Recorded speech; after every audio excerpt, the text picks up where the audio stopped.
Oke, nama saya Dery dan ini Tias, namanya Pro Dery dan Pro Tias. Kami dari komunitas Pon with Pride Palembang. PonFit itu olahraga kardio yang terlahir dari Amerika tahun 2016 ya.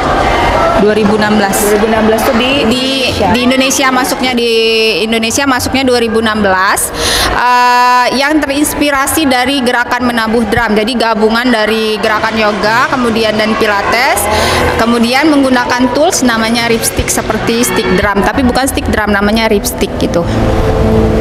Untuk bisa gabung di komunitas gimana? Oh, datang aja sebenarnya karena setiap minggu kami reguler ada di OP Mall gitu. Datang aja, nanti ada HTM-nya sekitar 35.000 per pertemuan, itu udah termasuk sewa lipsticknya. Ada kontak bisa dihubungi? Ada bisa di Instagram kami Pon with Pride, di situ ada, atau Instagram saya ya @deria, atau Instagram teman saya namanya @prinikatias gitu. Ada syarat khusus? Enggak ada sih, syarat khususnya adalah badannya fit, nggak ada cedera, boleh ikut PON.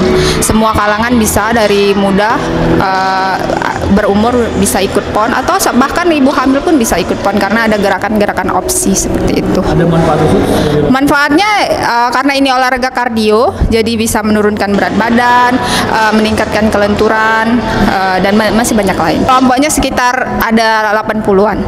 Tekan subscribe, nyalakan lonceng notifikasinya dan ikutin media sosial Palpres lainnya.